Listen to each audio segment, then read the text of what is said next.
Hello everyone and welcome to the webinar session on optimizing virtual consultations in primary care with practical guidance on remotely managing infant feeding challenges. I'm Zoe Ellis, Senior Medical Affairs Manager at Nutricia and your chair for this evening. Today we're really excited to have GP Dr Hussain Gandhi and Dietitian Rachel Wood with us to discuss these new virtual ways of working. Dr. Gandhi, otherwise known as Dr. Gandalf on Twitter, is a digital GP lead for Nottingham and is the well-known founder of the eGP learning platform, which provides a range of resources and services to improve digital training for primary care. He'll be delivering a 20-minute session on optimizing virtual consultations as a GP, some top tips and consultation resources.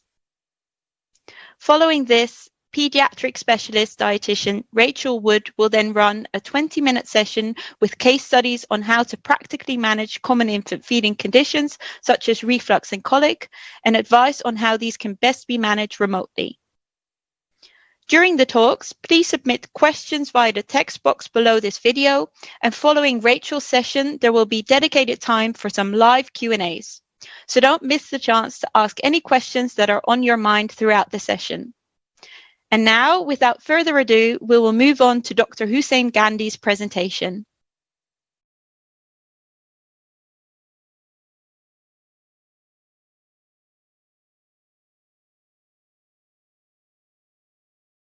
Hello everybody, and thank you for joining us. I'm Dr. Hussain Gandhi, or Dr. Gandalf, many people know me, and I'm going to be talking about optimizing virtual consultations in general practice, whether you're a GP or another member of the primary care team.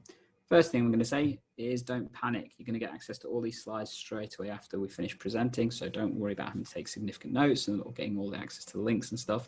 It's all going to be there for you. But who am I? Well, first of all, I'm Dr. Gandalf.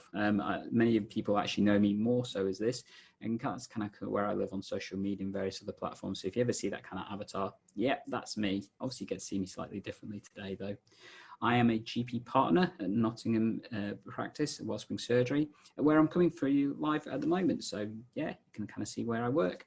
In addition, I'm also a clinical director of Nottingham City PCN, wearing that lovely hat along with various others that I'm going to come to in a second. I also run a platform called eGP Learning, and this is designed to help in terms of technology enhanced primary care and learning. Been running it for a few years now as both a YouTube platform, podcast, and website that tries to help. And as I said earlier, I live on virtually every social media platform going, so you don't have any excuse for not being able to contact me. I also run the System 1 Facebook user group. So this is specifically designed to help those users of System 1. If you want to find it, feel free to do so on Facebook. Just type in S1 space FBUG. You get to answer a couple of quick questions. Please make sure you do, otherwise I won't let you in. And then you get access to all that rich information of our group. And if you want information from our recent conference, that's the link to get access to it. As I mentioned earlier, I have various representative roles. I'm a national representative council for the RCGP, as well as a treasurer of GP Survival. I also sit on a local LMC, and I'm the editor of the podcast Innovate podcast, as well as various other hats and stuff which you can check out from my website. And I'm an absolute geek. I love geeky stuff, including anime, comics, board games. I've even created my own board game, which you're welcome to have a look at. I even run our local board game tournament for the RCGP as well. So yeah, you'll see a flavour coming through. But today I'm talking to you about one of my other passions, which is being a digital GP and tech and how you can use it to better enhance your practice. And there's various different ways we can talk about this. Clearly, the pandemic has changed everything that we do and has significantly pushed digital use further to the field. And we're going to talk about a few of those elements. So I'm going to talk about various different things, including triage systems, telephone consultations, video consultations, group consultations, and virtual consultations as well. And let's start off with online consultations or triage-based systems. These come in various different guises, and some of you probably have experience of using these. There's numerous providers of these. And in terms of how you use them, well, they all do different things.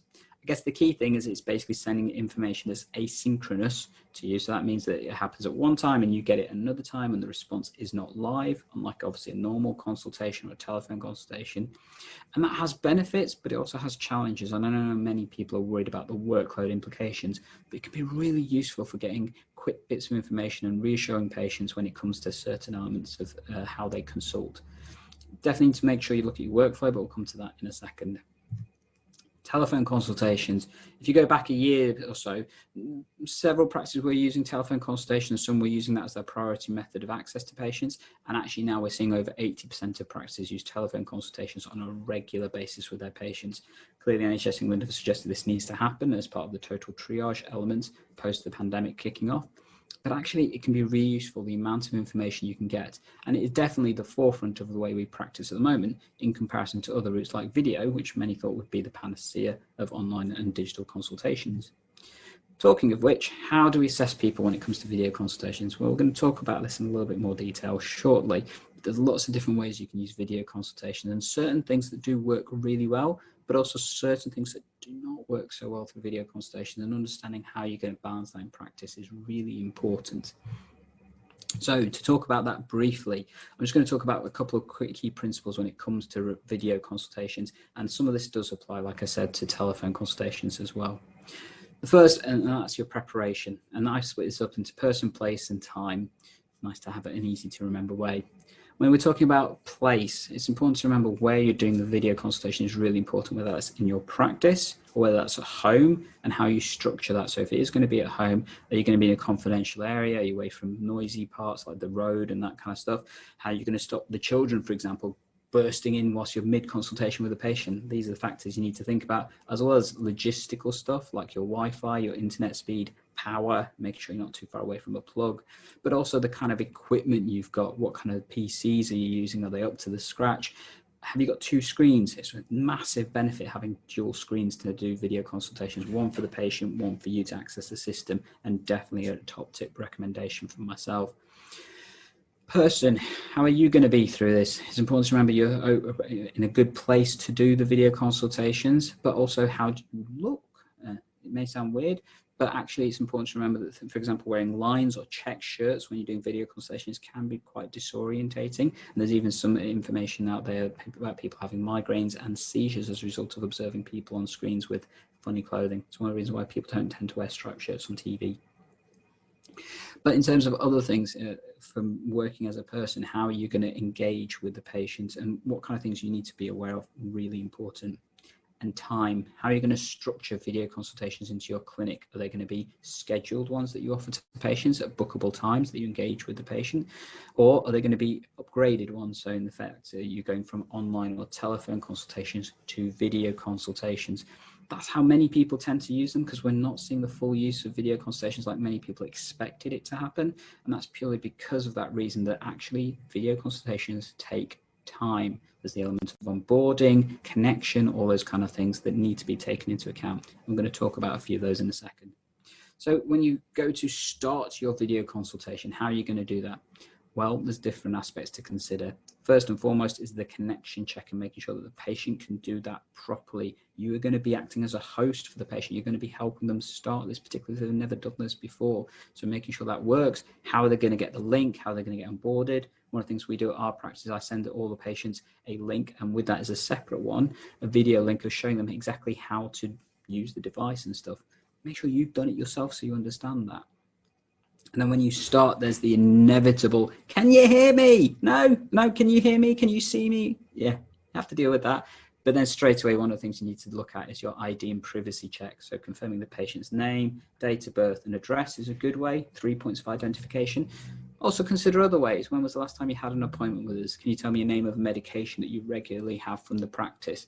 Those kind of personal elements that can help you confirm that you're talking to the right person, as well as making sure if there's other people around, is it appropriate for you to do the video consultation where the patient is? Because the patient may not feel it's an issue, but if they're on the middle of a crowded bus, that's not great, is it? Or even if they're in a corridor at work, how are they going to handle interruptions in terms of that video consultations? But if they're in their own home, how are you going to manage that? As well as, do you need somebody else to help the patient? And actually documenting for medical legal reasons, is there somebody else available at the consultation as well? So important to check those. Then give the patient some time, give them that opportunity to get off what the issues are that they want to talk to you about, and make sure you get the list straight after that. It's really important, particularly since we've had this pause where patients haven't used us as much and now are increasingly doing so. The list tends to be a key factor, so making sure you understand what you need to deal with. There's various different things we could talk about in terms of the consultation after that point, but what I like to then talk about is a couple of quick tips. So number one, look at the camera. It makes life a lot more engaging and more empathetic when you do so with the patient. And that's purely because looks like I'm looking at you. If I was looking at my screen, for example, and focusing on that during the consultation, it leads to a natural disengagement. And you've probably seen this when you do WhatsApp calls with your friends and family. It's not long before you put the phone down and just talk as if you're on a telephone call rather than continuing with the video call. Additionally, it's important to remember how you process the consultation. What's going to happen afterwards? How does the workflow work? If you do need to see the patient face-to-face, how are you going to arrange this? How is this going to happen within the practice? If the patient needs to collect information from you, for example, physical sheets to do samples, all that kind of stuff, how is that going to work within the practice? Or can you just send it all electronically? Can it just be sent as a link for the patient to open and download and print? Do they actually have a printer to do that? Worth always checking, because if they don't, that may be an issue. And then remembering in terms of the resources that you could share. So one of the ones I use often for patients is I send them a video to show them how to take a photograph of their throat so that when they send that back to me, I can get a really good, clear image. Alternately, I may send them links to access to various apps and stuff to help them in terms of their health engagement, or information about how to contact other services like websites, telephone numbers, that kind of stuff. It's so easy, but having those resources available to you quick and easy saves you so much time and effort. So these are my top tips when it comes to video consultations in particular. Make sure you check the system beforehand. Definitely check your background and your tech beforehand. Don't want any patient notes or urine bottles, for example, in the background for them to see. You make sure you use a headset is a good tip. So it helps in terms of the noise transmission because you're closer to the microphone. You can hear the patient better. And in addition, no phone neck. And you can still use your hands to type at the same time whilst you're doing the consultation, saving you time as well. As I mentioned, look at the camera, explain what you're doing when you aren't looking at the camera. So for example, if you do have to look at the notes and stuff, make sure you explain it to the patient so they don't feel that disengagement, and definitely make sure you share your resources and document effortlessly. What do I mean by that? Simply use the tools available. Many of the clinical systems have the option to expand text quickly and effectively, like presets or auto consultations, or use text expanders to make your life easier. So type a quick little code, a lot bigger text. Simple things like ID check confirmed with patient and certain people attending at the same time. Other things like I've given the patient information about confirming they will wear a mask when they attend the practice to let the reception know that they're here and that the doctor they see will be wearing a mask and gloves. I don't want to have to type that 50 times a day. I don't need to. There's various resources you're welcome to access. As you can see, there's a QR code. So if you hold your phone up to that now, it'll take you straight to the first link on that page, which is my website with the dashboard of all of these resources available. Alternately, you're welcome to join us for our remote consulting challenge that we're currently running. In fact, it's running live today for the next 5 days, where you can join myself and Dr. Ed Pulley as we talk about in considerable more detail how to do remote consulting effectively. There's a selection of some of the videos that you get access to if you look at those links and stuff. And as I said, there's the link to the 5-day challenge if you want to join us. That's the specific QR code if you do, or the link to take you to it. But I also want to talk about a little bit more about some newer things that are coming into play. So video-based group consultations are definitely something we need to, I think, to focus on in primary care, and particularly with our newer mums and younger children. This is somewhere where I think we can see real value of improvement. There's really good evidence about using group consultation for chronic disease. And unfortunately, the pandemic came along and changed the way we're going to have to deliver this, because we now can't get loads of people into a big room. It's a lot more challenging to do so. However, video consultations and the right shift we have seen with the public now using more digital tools has enabled this to be a possibility, and one that works actually quite well. Some really good examples coming out, particularly from London and that kind of place, where people are having good engagement. It does require a bit of time, it does require facilitation, it does require a bit of effort, but you can offer amazing care to various different groups of people at the same time, and it's a resource that is reproducible and recordable, so you can share that quite easily as long as you get the consent to do so. And areas where this may be really good, so children feeding, skin issues in young babies, for example, are two really good examples I can see. We're planning on doing something similar for dermatitis and eczema based teaching, because actually I don't have time often to explain in full detail to mums and new parents how often to apply the creams, how to use them, how to wash them off. I know a lot of our health visitors struggle to do that sometimes as well in terms of timeliness. So this is a great way of having the collaborative learning to enable that to happen. And virtual consultation, so whether that's through NDT meetings that you can have in practice, or better yet, with our collaborative learning with our secondary care teams, either in the community or in the hospitals, where we can do video-based or remote-based consultations with the patient there present at the same time. Imagine how amazing that will be moving forward with our secondary care colleagues to deliver care to our patients, so we can actually dial into that kind of resource. It's quite easy to do so, but more importantly, taking away that massive stress that you have of going to the hospital. You don't have to worry about parking, you don't have to worry about space, you don't have to worry about taking the whole day off just to go to a 10-minute appointment. Actually, this can revolutionize the way that we engage with secondary care, particularly in terms of the outpatients. And I'm excited to see how this progresses over the next few months, particularly as secondary care starts opening up. I think this will be the way that they'll be able to get back towards normal levels of service and stuff.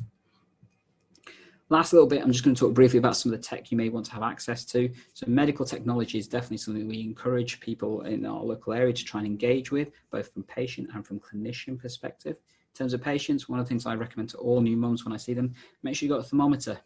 It is the one piece of kit every parent should have for their children, if not for themselves, but definitely for their children. So definitely recommend having that.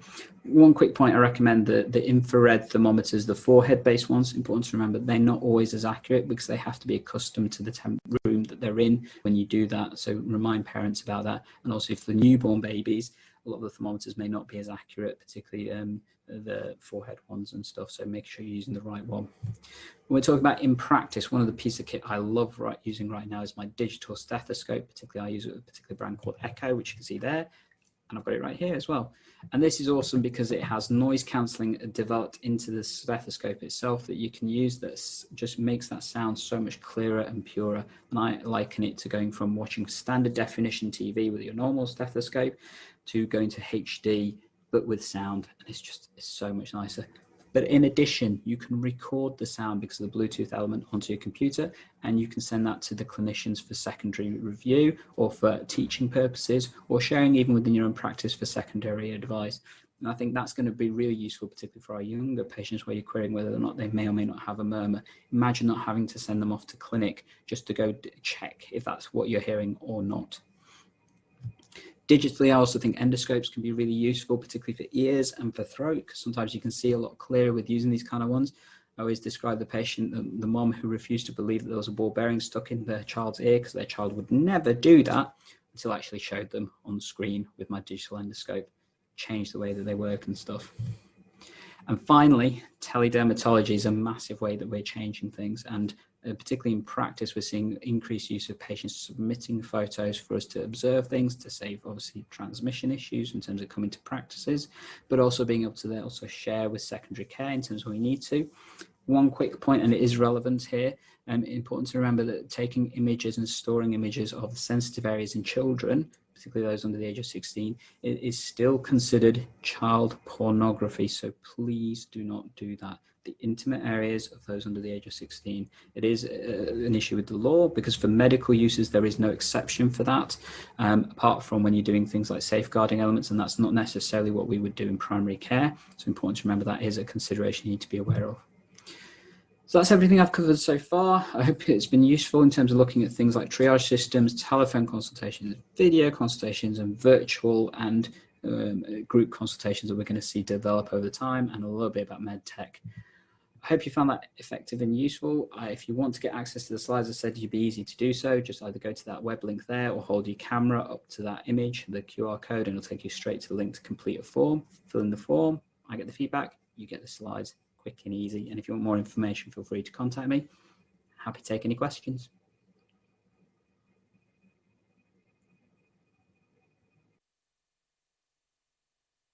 Thank you, Dr. Gandhi. Really interesting and useful session. To everyone listening in, please do not forget to type in your questions in the box below and submit them for the Q&As at the end of the talk. Next up is Rachel Wood, a highly experienced dietitian based in Royal Manchester Children's Hospital. Rachel is clinical lead for the gastroenterology, intestinal failure, and home parental nutrition service, including the development of pathways, resources, and education delivery to the Northwest UK Allergy Network and BESPAGAN.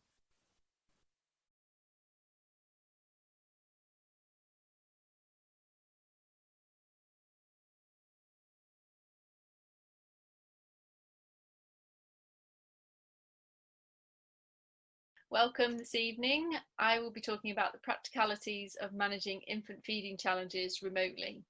My name is Rachel Wood. I'm a specialist paediatric dietitian. So this evening, the outline of my talk will be on infant feeding problems and how to manage these remotely using virtual consultations and telephone reviews. I'll focus on colic, gastroesophageal reflux, and lactose intolerance versus cow's milk protein allergy. The prevalence of functional gastrointestinal disorders in infants is approximately 50% of infants between 0 and 6 months of age. They may show signs of at least one of these disorders. Infantile colic tends to be the initial disorder that they present with at 5 to 20%, followed by regurgitation or gastroesophageal reflux between 30 and 67%. Constipation can be up to a maximum of 27%, and actually cow's milk protein allergy is only between 2 and 4% of infants and is often overestimated. How to manage these infants remotely. This has become really challenging over the past 5-6 months of how to actually provide consultations for these infants when you're not actually seeing them face to face. We've had a completely new way of working where video calls and telephone calls have become the norm. So I would always advise a video call where you can actually see the patient and the parent is the most beneficial. You can get an overview of actually any symptoms and you can have cast an eye over the infant before making any possible diagnosis.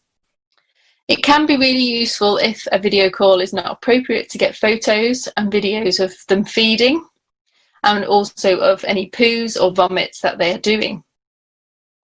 If you only have a short consultation, it can be helpful to have a feeding and symptom diary that can give you a really good idea of feeding pattern and how often perhaps they're showing symptoms.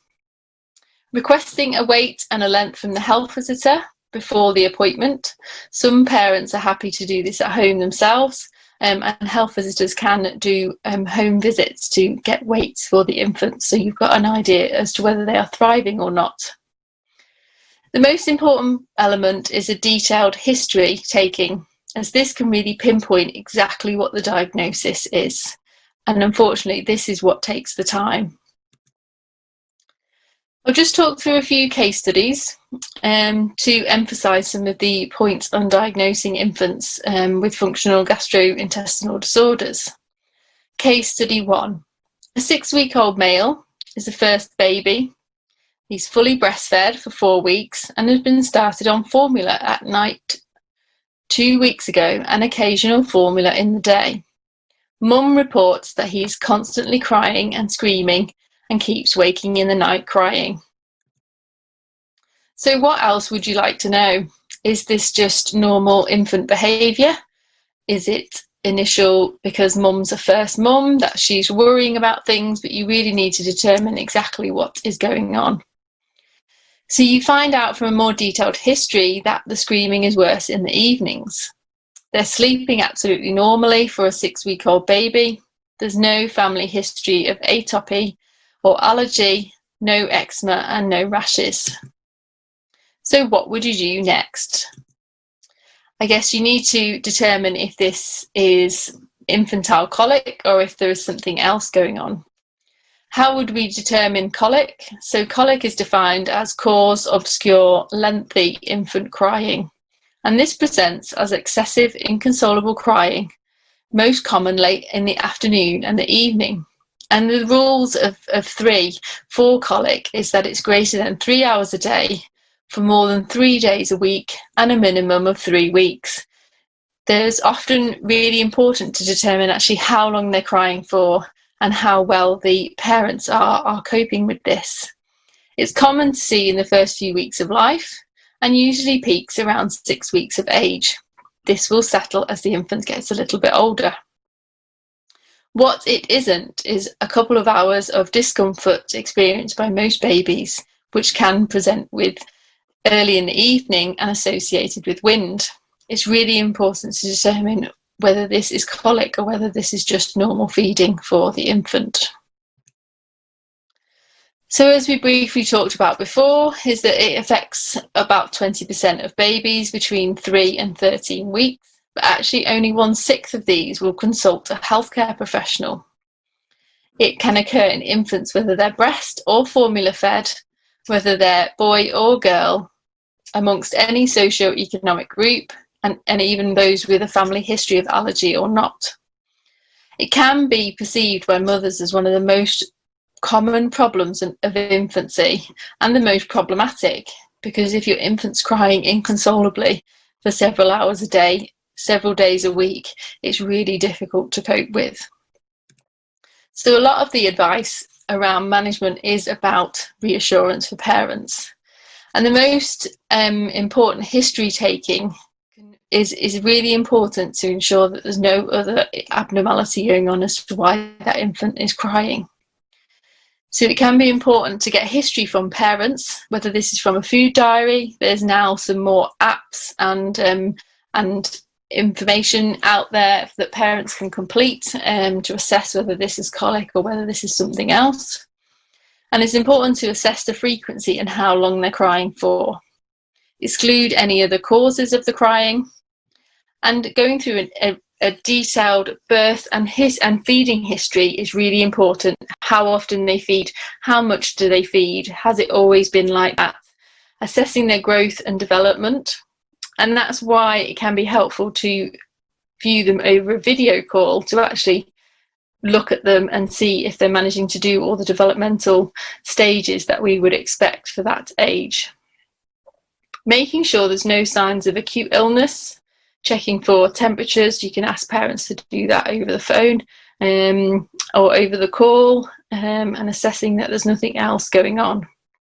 It can also be really important to look at how parents are coping with a newborn baby, particularly if this is the first baby. They're obviously going to be stressed if their infant is crying inconsolably for hours a day. Do they need any extra support? Is there any postnatal depression or anxiety? Are they sleep deprived? Is this somewhere where you need some extra support from perhaps other family members as well? So the general management is focusing on helping parents cope with their child's excessive crying. And it can be really important for them to understand and observe the signs of hunger and fatigue. So recognising that actually they're crying for food or they're crying because they're tired, rather than just crying inconsolably. Trying to establish a regular feeding pattern and sleeping pattern for the child and parents can be really helpful. And a lot of it is reassurance. They often feel that they're doing something wrong, or their baby's unwell or being harmed, and it's actually just reassurance to show them it's not their fault, that it's not harmful to them, it's not going to cause them any other concerns later on in life, and this is quite common for an infant around 4 to 6 weeks of age. It can be important as well to reassure them that this will get less as they get older, as I think at the time when they're crying inconsolably, it's really difficult to see a way out of that. Some practical elements that can help with feeding is ensuring the correct feeding position so that the infant isn't consuming large amounts of air unnecessarily. So the general advice for windy babies, and some of these things can help with colic as well as just for feeding for an infant, is checking that they're attached properly, whether they're breastfeeding, that they're not gulping lots of air, or they're feeding too quickly. Often you can get different bottles that can reduce how much air they swallow, so anti-colic bottles. Checking that they're being winded regularly throughout feeds, ensuring that they're given a straight back, and often massaging their abdomen can help with their wind and being unsettled. It's really important that the infant is not being overfed, and that's where a detailed history over the phone or from a food diary can help you assess that. Checking that they're actually feeding the right quantity for their age and for their weight, and then they're not having large bottles and then large gaps in between feeds. Other practical points can involve not shaking the bottle so that it isn't full of air, and altering the teat size of the bottle. So a little bit more on advice. Again, this can be reassurance for parents, allowing them to have some time out and that this is okay, and trying to ensure that feeding times are as relaxed as possible. It might be helpful to actually do a video call around a feeding time so you can observe what happens and give them practical elements on how to reduce stress and make it a bit more relaxed for the infant and also for parents. If there are any suspect foods that mum's eating that we feel perhaps is making the colic worse, it can be helpful avoiding these, but it's really important not to avoid major food groups unnecessarily, and always seek advice from a healthcare professional. More practical elements that can help is often having a warm bath, avoiding overstimulation, and sometimes using a dummy or a pacifier over 1 month of age can be really helpful. Case study 2 is a 3-month-old infant that presented with choking and vomiting on feeds. Standard formula was given since birth, and they've always been quite a fussy feeder. But now at 3 months, they're starting to refuse bottles and turning their head away, which is obviously distressing for parents. They have started crying a lot, they're unsettled and very distressed when they're lying down. So what else would you like to know? That's the history that the parents have given you. But actually, we need to do a little bit more digging around, a bit more information to find out exactly what the diagnosis could be. So there's no family history of atopy. So we're maybe keeping cow's milk allergy at the back of our mind, but this isn't our first thought. Their length and head circumference continues on the 25th centile, but their weight has dropped to the 9th centile. No eczema or rashes, but they are back arching and screaming after feeds. What would you do next? So advice here is that it sounds like they have some reflux and that perhaps the feeding is making this more problematic. So it can be helpful to look at the feeding pattern and the volumes of feeds taken. Often when we look at how much is in a bottle, it may be that the parents are keen to go to 4-hourly feeds or even 5 feeds in a day. So they're giving them large bottles all at once and then a long break in between the next one. Infants only have really small tummies and actually they feed much better on smaller, frequent feeding. Making sure that they're positioned upright after feeds and that they're not laid down straight afterwards. The use of thickeners is always our first line, that actually we can thicken the feed so it stays in the tummy a little bit better, and the use of Gaviscon. So what do the guidelines say? So first line measures for gastroesophageal reflux disease. The NICE guideline in 2015 highlights that parental education and reassurance is first line. And NASPGHAN and the ESPGHAN guidelines in 2018 also follow that first line recommendations. Breastfeeding is encouraged, and whether assessment of that feeding is also useful to check that they're attaching properly and that they're getting adequate feed volumes. If the infant is bottle fed, it's really important to check how much feed they're having and how frequently throughout the day, and how that compares to their requirements per kilo based on their weight. Positioning, as I highlighted before, can be really important. Often it can be helpful to prop them up at night time when they're feeding, elevate one of the cot ends, making sure that they're sitting up after feeding and not laid down straight after a large feed. That can make the symptoms worse. And both guidelines also recommend the use of thickeners before any PPIs or gastric acid inhibitors and before any thoughts about cow's milk protein allergy. So reduce the volume of feeds in overfed babies and limit the formula to 120 to 130 ml per kilo. It is advised that infants 0 to 6 should take about 150 ml per kilo a day to give them all the nutrition and calories that they need to grow and develop. It's also useful to try and reduce how much air is possibly getting into the bottle or into their mouth during feeding, as we looked at with the colic symptoms. It's important to go through with parents about recognising cues. Are they crying for a bottle, or are they crying because they're sleeping? And often it might not be that they necessarily need a feed, and that's why they're being overfed. The aim is to try and avoid constipation, as often if they are constipated, they will develop gastroesophageal reflux because the digestive system is all linked together. So we're aiming that they would go to pass a stool at least once a day. If they are becoming less frequent, then it's worth looking on checking they're getting adequate fluid and possibly using an osmotic laxative if necessary. We try and avoid the use of fruit juice and prune juice in these infants because they are so young and they're very acidic. If the infant is coming up to weaning age and they are showing symptoms of reflux, that's problematic, and they are showing signs of being interested in food and weaning, it can be helpful to consider early weaning from 17 weeks of age. Current guidelines is not before 17 weeks, but from 6 months ideally. This early weaning can help with reflux symptoms, and I would advise just offering fruits and veg and baby rice up until 6 months of age, when all the other food groups can be introduced. The use of thickeners, I do feel from a dietetic point of view that these are often missed, and it's easier to prescribe them omeprazole or a PPI and the use of Gaviscon before considering a thickener.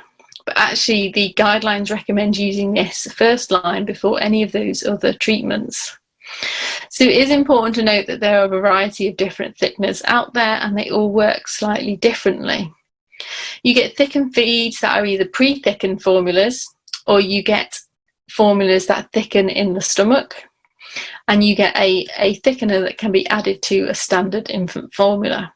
It's really, really important that thickeners are not used at the same time as Gaviscon or PPIs, as they counterbalance their work, and often if you use a thickener and Gaviscon, they'll become very, very constipated.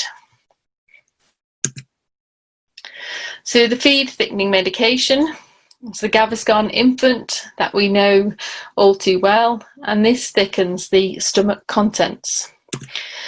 NICE suggest offering a trial of 1 to 2 weeks, and if it works then to continue with this, but try stopping at intervals to see if it's recovered.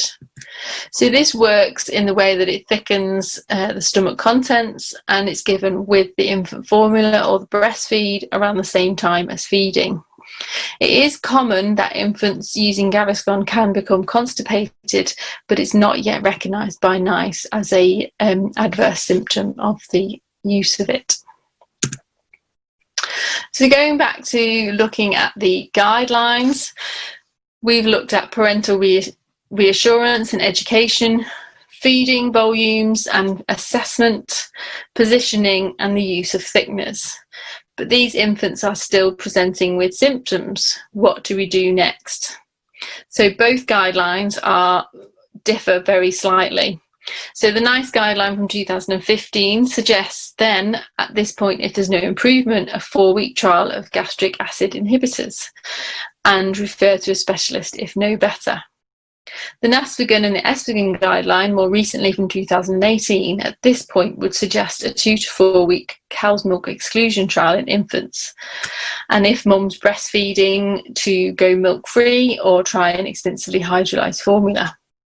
If after this point, if milk's re-challenged and symptoms worsen, then this can be concluded that milk allergy is linked with the reflux. If, again, after this point there's no improvement, then they would advise referring to a paediatric gastroenterologist, and then may suggest a trial of 4 to 8 weeks of gastric acid inhibitors. So case study 3 is a 6-month-old baby girl who's breastfed exclusively until 4 months of age. Standard infant formula from 4 months, as mum has gone back to work. Mum has noticed that her stools have gone from 6 a day that were soft and seedy whilst breastfeeding to daily or alternate days on formula feed. She's straining and screaming, trying to pass hard stool, and mum is having to use a cotton bud with Vaseline to help the stool out.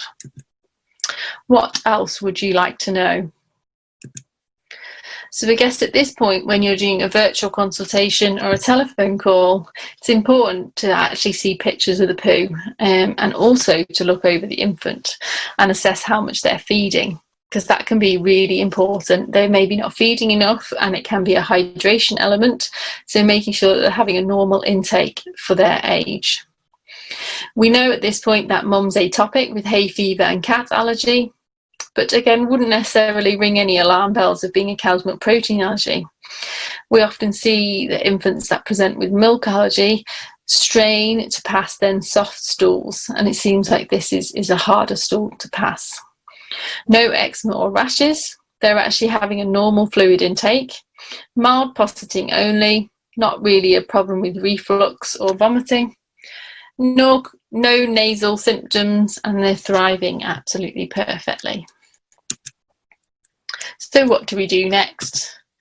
At this point, checking that they're having enough hydration rather than jumping in straight to give laxatives, it can be worthwhile trying some of the comfort feeds that the parents can buy from supermarkets and chemists themselves. These are sort of pre-thickened. Majority of them contain slightly less lactose and are partially hydrolyzed.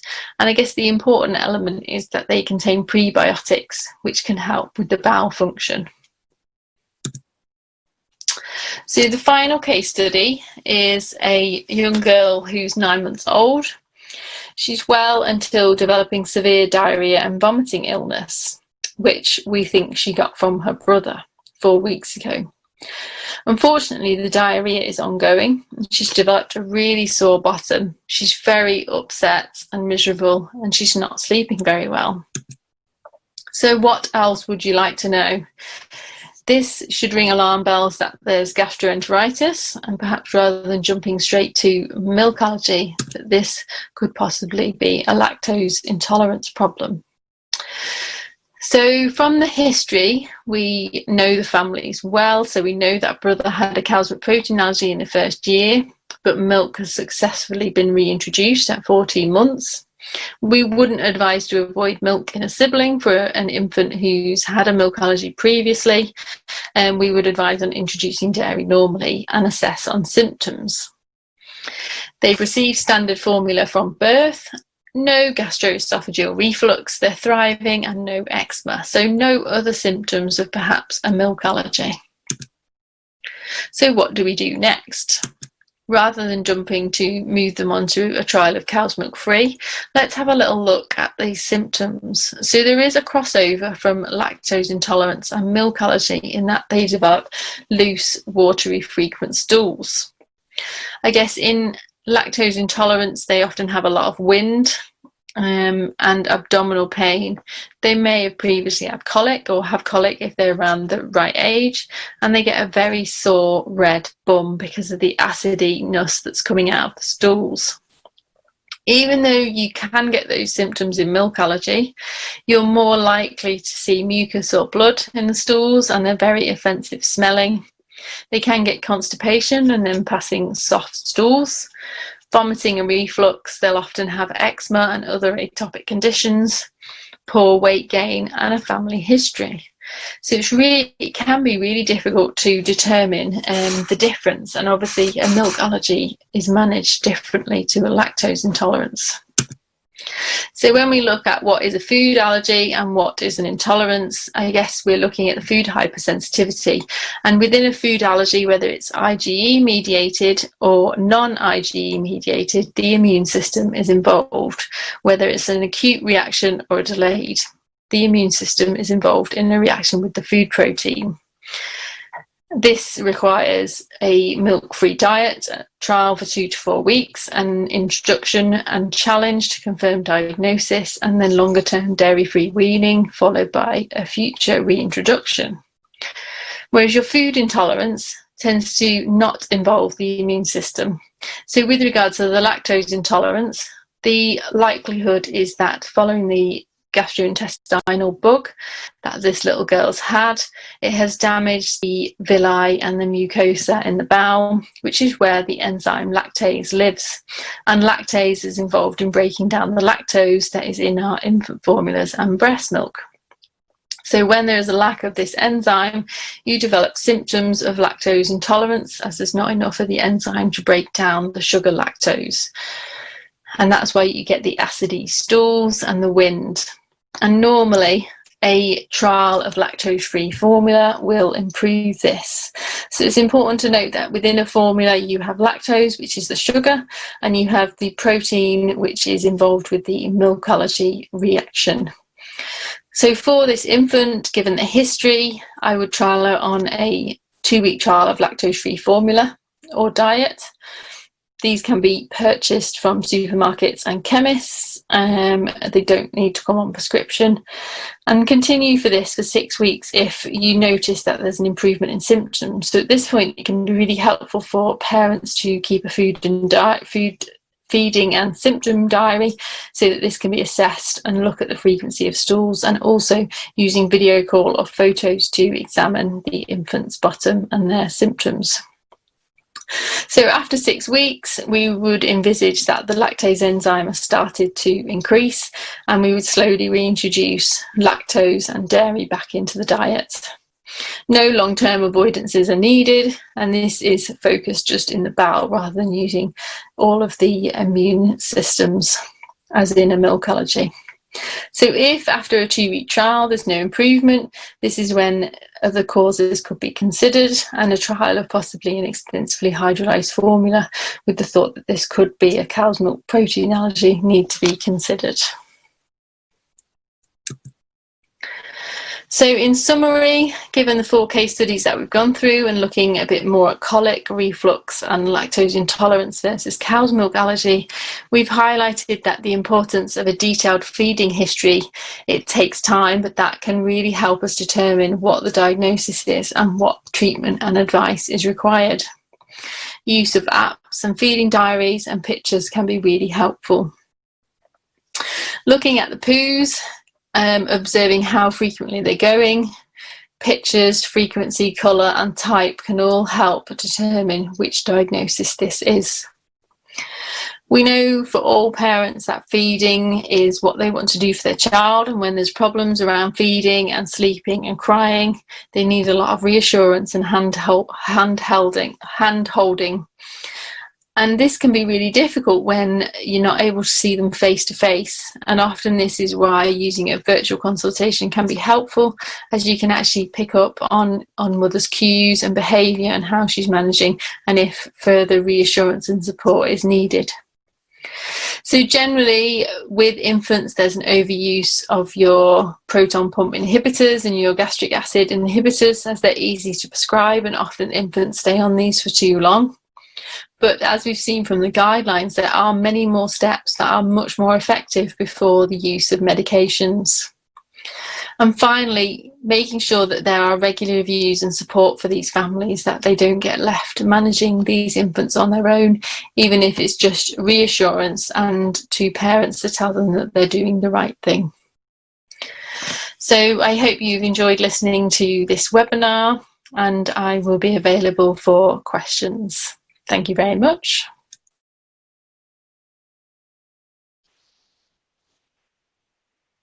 Thank you, Rachel, for the incredibly practical and scenario-based summary on managing infant feeding conditions. You may have also noticed the digital diagnostic tool linked to the right of this video. This free-to-download tool has been developed to support healthcare professionals in the diagnosis and management of infant feeding conditions in 3 simple steps. Step 1 includes clicking the checklist of presenting symptoms. In step 2, the tool suggests the most likely diagnosis. And in step 3, the tool provides evidence-based, practical and printable advice sheets suitable to share with parents to manage their child's condition. We've now reached the Q&A section of the webinar. So if you've not submitted your questions as yet, please do so in the box below this video. To start with, some questions for Dr. Hussain Gandhi. One has just come in. I'm very interested in the digital ways of working. However, in my area, it seems difficult to encourage others to come along on this digital journey. Any tips or ways in which you have encouraged others in your working history? Sure. I mean, that's definitely a challenge because tech scares a lot of people. And when they're apprehensive about using it, it's very easy to blame the tech as the reason why nothing works. But I think the important thing to remember, you're not trying to introduce new tech, you're trying to introduce change. And that's the best way of looking at it. It's looking at the change management aspect of it itself. So what would better look like for that particular person? How would the tech help that particular person be more effective? What pain point does it solve for them? So if it's a case of their frustration is having to spend 10-15 minutes dealing with the same type of consultation that could actually be managed a lot quickly through online consultations, actually showing them that particular benefit. If it's trying to deal with sick notes, which is a common one for many GPs, that actually a lot of them can, if it's just a continuation, that's very easily dealt with through an online consultation rather than going through a phone consultation and those kind of processes and stuff. So the key thing is find out where the pain points are and how will that technology help solve that pain point. Because if it's not going to, then people won't use it. And yeah, that's probably the easiest way I can say of trying to introduce it to your area. Thank you. Another question for yourself. Are there any recognized training courses or e-learning modules you would recommend upskilling in working digitally? So as far as I'm aware, there's no formal digital consultation-based packages. Slight declaration, I'm working on one at the moment, so that may be something to keep an eye out for. And I'm actually running one at the moment with one of my colleagues in terms of like a remote consulting challenge. There are lots of options in terms of webinars and that kind of stuff that many companies and that kind of stuff particularly have produced over the pandemic period to try and help do the basic kind of upskilling of how to do things like online, telephone and video consultations. I'm definitely a big fan of Sally Ann Peigel's book about telephone triage consultations. That's really good information in there. It takes about 5 hours or so to read if you speed read through it and stuff. So definitely if telephone consultations is your thing, have a look at that. Thank you. Dr. Gandhi, the following question is asking whether you have any experience of using virtual tools to meet with wider teams to improve efficiency in meetings. I think for meetings, there's loads of ways you can improve the way that you work. I mean, many of us have started using things like Zoom, like MS Teams, and various other kind of platforms to facilitate video conferencing. It's important to know the rules. And how to use those systems effectively. Otherwise, you may end up with Zoom bombing situations, which clearly you don't want. But it's also understanding the structure. So one of the things I often remind people is that, just like you would have in a meeting, you kind of need the rules of a meeting, you need the structure of a meeting. Just cobbling people together onto a Zoom screen isn't going to work. So you kind of need a chair. You need someone that's going to be keeping control and an idea of the agenda. And actually, when it comes to these kind of meetings, you also need somebody that's going to be facilitating the tech, because there are problems that people have. So people not being able to sign on, people not being able to screen share, all those kind of things. If you do have an outage of broadband or tech or that kind of stuff, how are you going to back up the meeting so you've not wasted the real opportune time getting people together? And then the more challenging aspects of timing people in and out. Do you have a waiting room philosophy of when you have people joining meetings? It just requires organization, and the key thing is don't just string it together at the last second, because that's what a lot of people tend to do, because that's what they think can work with meetings like this. And it can. Ad hoc meetings can work like that. But when you've got lots of people coming in, when you've got really big meaty topics that you just need to get decisions on, the key thing is you need structure. So you need to think about how that's going to work, who's going to have those responsibilities, outline them at the start, and then follow through with that. And that's how you have them effectively. Whether that's primary care, secondary care, it doesn't really matter. The rules are still the same. Thank you. Some questions for Rachel Wood have come in. First one, there are some real challenges with distinguishing between cow's milk protein allergy and functional gastrointestinal disorders due to overlapping symptoms. Do you have a quick method of distinguishing differences when diagnosing? Yes, the most important thing is a full history and assessing things like stools and sort of vomits. I guess with regard to cow's milk protein allergy, the easiest way to kind of diagnose is to eliminate milk protein from the infant's diet. I put them on a extensively hydrolyzed formula, or eliminate milk from mum's diet, and then reintroduce and challenge 4 weeks later to see if symptoms A, have resolved, and B, if they are replicated once they're reintroduced back in. Thank you. Rachel, another question for you. Do you have any suggestions on tools to help with gaining accurate remote anthropometrics for pediatrics? So this is one of the big challenges, because obviously when they come to clinic, we weigh and measure them. We do encourage parents to get scales and either weigh themselves and then weigh themselves holding the infant. Other ways that can help get you an idea of how well they are nutritionally is asking the parents to get sort of a tape measure and do their mid-upper arm circumference, and then you can plot that on a growth chart as well to see how they're doing from that perspective. Thank you. Now a question for both of you that's come in. Parents often present requesting medication to resolve these common issues. Do you have any tips of handling these requests when medications aren't necessary? Do you want to take that, or shall I, Rachel? I don't mind. So I think a lot of parents come in with perhaps an agenda, or they want something, a medication or a certain milk. And I guess it's really kind of delving into is that going to be of benefit to the infant sort of longer term? And actually highlight that actually use of medications isn't always the best answer, and perhaps inform them of the kind of negative implications of that.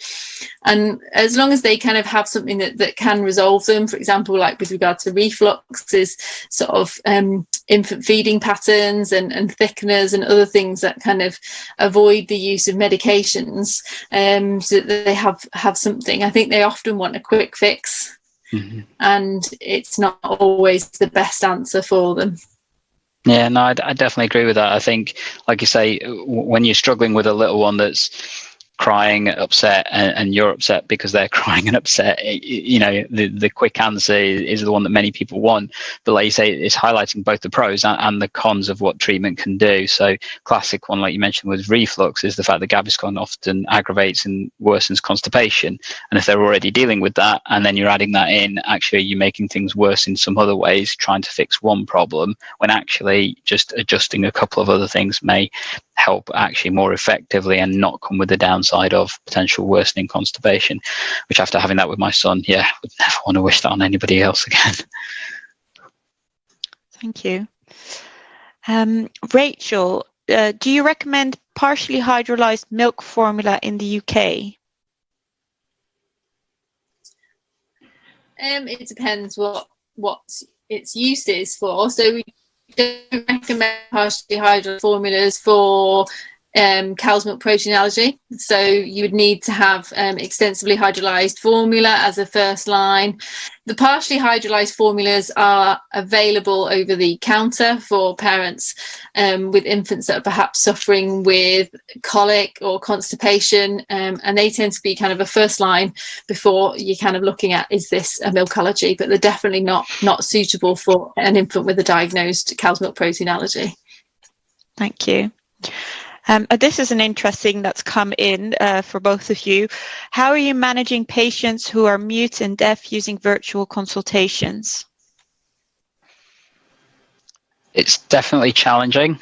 So we have a system that allows us to bring other people into the video consultation. So we've brought in translators for video consultations, whether that's been non-English speaking or whether that's even been sign language. And obviously that can work. It does take a lot of time. I'll be very clear on that point. I guess one of the other things is that online consultations works really well for those that are mute, in the sense they can still obviously read and type. And whilst, again, it may lead to a more prolonged interaction with the patient, actually they're able to communicate quite effectively. And as long as it's not an urgent medical issue, that can work really well for them, particularly in terms of their continuity. So I found that works really quite well. Telephones, I guess, the one where you lose the power that can have and the convenience that can have. but there are other ways. And if not, face-to-face sometimes is actually the best option. We, for example, I have one patient, fortunately, who is mute and has learning difficulties. And the reality is, no matter how you try and do things, it's just much better for everyone to see that person face-to-face. Thank you. We're actually now time to close this webinar. We have got a few more questions that have come in. We'll try to address them after this. But thank you all for joining and for some really interesting questions. Also, thank you so much to the speakers for sharing their expertise and useful insights, which I'm sure you will all be able to reflect upon and take back to your daily working practices. So this webinar has now come to an end, but a recording of the session will be shared by email in due course for your reference or to share with interested colleagues. And before you leave, if you could please take your time to complete the evaluation form in the feedback tab, we would much appreciate that. So thanks again, and depending on where you are in the world, have a wonderful rest of your day or evening. So thank you.